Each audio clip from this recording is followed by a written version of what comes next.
जय माता दी देवी भक्तों, आप सबका स्वागत है आपके अपने चैनल देशी दर्शन में। शारदीय नवरात्रि के 8वें दिन माता महागौरी की पूजा अर्चना की जाती है। यह दिन दुर्गा अष्टमी के नाम से भी जाना जाता है। इस दिन कन्या पूजन करने की भी परंपरा है। तो चलिए इस शारदीय नवरात्रि के परम मंगलमय अवसर पर आज हम श्रवण करते हैं देवी महागौरी की सुंदर पौराणिक कथा का। शारदीय नवरात्रि यानी माँ दुर्गा की पूजा आराधना करने का विशेष स्वर्ण समय। नवरात्रि के 8वें दिन माँ महागौरी का स्वरूप अत्यंत सुंदर, दिव्य और शोभायमान लगता है और इस दिन पूर्ण भक्ति भाव से उनकी पूजा आराधना की जाती है। उनका वर्ण शंख, चंद्रमा और कुंद पुष्प के समान उज्ज्वल श्वेत रंग का है। उनके वस्त्र और आभूषण भी श्वेत रंग के हैं।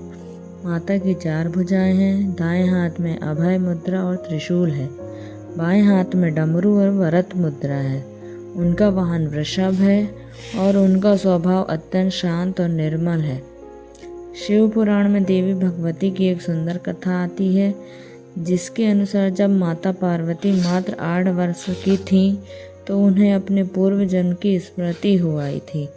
वे समझ चुकी थीं कि उनके पूर्व जन्म में वे दक्ष प्रजापति की पुत्री सती के रूप में थीं और उसी जन्म में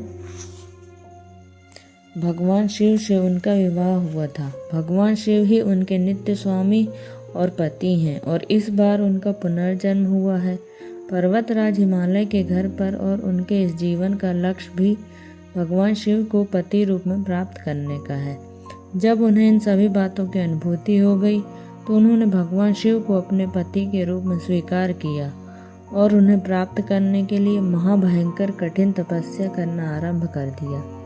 हिमालय की कठोर चट्टानों पर प्रचंड गर्मी और भीषण ठंड में माता ने वर्षों तक तपस्या की। वे केवल पत्ते खाकर या केवल जल पीकर अपना जीवन निर्वाह करती रहीं। कई बार उन्होंने भोजन और जल दोनों का त्याग कर दिया और मात्र हवा पीकर जीवित रहीं। इस कठोर तपस्या के कारण उनका कोमल शरीर श्याम वर्ण का हो गया।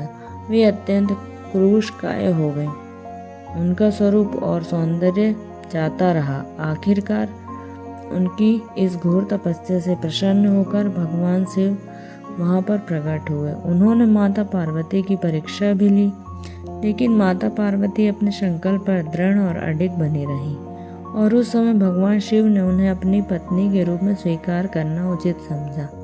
उसके बाद भगवान शिव ने गंगा जल से उनका अभिषेक किया और इस दिव्य स्नान से माता का श्याम वर्ण दूर हो गया। वे चंद्रमा के समान गौर वर्ण की हो गईं। उनकी तपस्या से प्राप्त महान गौरव के कारण वे महागौरी के नाम से इस जग में विख्यात हुईं। माता महागौरी की इस पौराणिक कथा से हमें संदेश प्राप्त होता है कि श्याम वर्ण से गौर वर्ण में परिवर्तन वो वास्तव में हमारे जीवन की आध्यात्मिक यात्रा का प्रतीक है।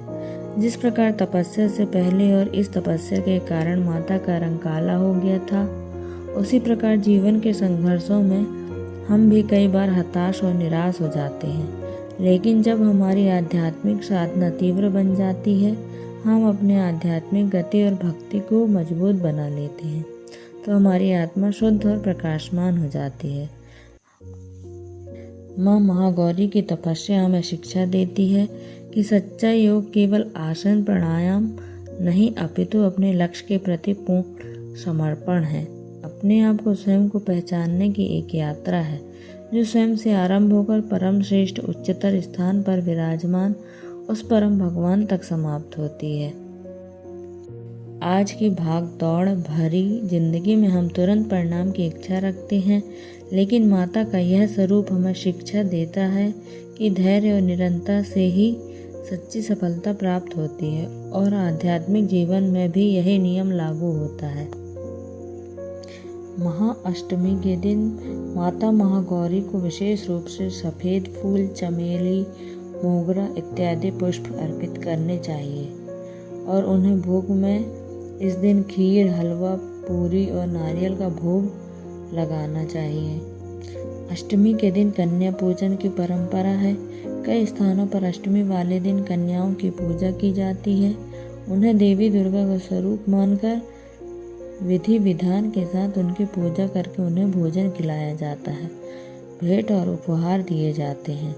9 छोटी कन्याओं को अपने घर पर बुलाकर उनके पैर धोए जाते हैं, उन्हें तिलक लगाया जाता है और उन्हें स्वादिष्ट भोजन खाने के लिए अर्पित किया जाता है और अंत में उन्हें वस्त्र, दक्षिणा और उपहार दिए जाते हैं। कन्याओं को वास्तव में देवी का स्वरूप मानकर उनसे आशीर्वाद दिए जाते हैं और यह परंपरा नारी शक्ति के सम्मान का प्रतीक है। तो यह थी आज के शारदीय नवरात्रि के दिन माता महागौरी की पौराणिक कथा। यह जानकारी आपको अच्छी लगी हो तो चैनल को लाइक, शेयर और सब्सक्राइब जरूर करें और अंत में जय माता दी कमेंट बॉक्स में ज़रूर लिखें। धन्यवाद।